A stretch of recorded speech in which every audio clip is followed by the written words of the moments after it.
Ake ngikhulume-ke ngomuntu-ke manje. Uyabona kungcono ukuthemba itshe okunokuthi uthembe umuntu. Ngoba umuntu ulunge mayelele. Mayeke waphaphama nje wavula amehlo seliqalile usizi. Umuntu incwadi engafundeki.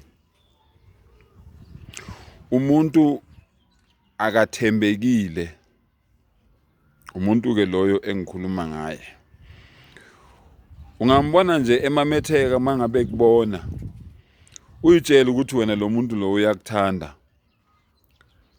Umthathe lo muntu umfake ekhwapheni. Hey, unamanga lowo muntu loyo. Unamanga lowo muntu loyo mfowethu. Unamanga lowo muntu loyo dadewethu. As long nje sevukile wavula amehlo, kusasa uzokubulala. Believe me, I know. Kusasa uzokubulala. Kudala thina sithengelwa abantu. Abantu baze beze kuwe impela bakubuze bathi hayibo. Usibani kanti ubadleleni ubenzeni. Uthi mawuthi uyabuza ukuthi ngibadleleni ngani bathi hayi wena inamba iphumile phela. Kuthiwa kufanele uphume egemini. Kuthiwa kufanele umashele kwelesithathu. Kuthiwa kufanele uhlanganiswe nabakini abangasekho. Uye kwelamathongo nawe. Hawu bafowethu yini ngoba ngenzeni? Angani nathi sibuza lokho ukuthi wena usibani umenzeni? Yini umuntu loyo. Mawuthi uyabheka labantu laba obuzwa ngabo. Abantu odla nabo esitshene sisodwa. Abantu othandaza nabo ethempelini elilodwa. Abantu ohlala uhleka nabo mihla ngemihla.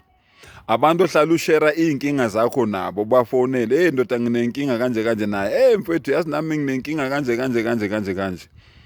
Yibo labo bantu laba asebekhipha inamba ngawe. Hey bafowethu, umuntu ngiyaphinda futhi. Ungambona emamatheka maye kubona.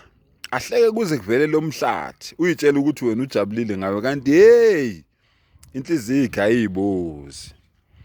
Basobhake. Uyamthatha wena lo muntu umsondeza kuwe. Uyamthatha wena lo muntu lona ucabanga ukuthi uyakuthanda umfake ekhwapheni. Hey kusasa uzokubulala lo muntu loyo. Futhi ukubulala buthule ngoba ngeke uzubone.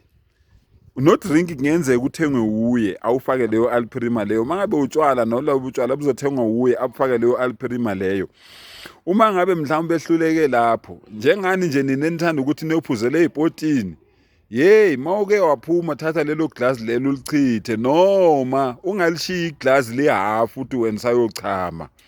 Usuku senkingeni ngoba ubazi labantu ohleli nabo ukuthi bacabangani ngawe.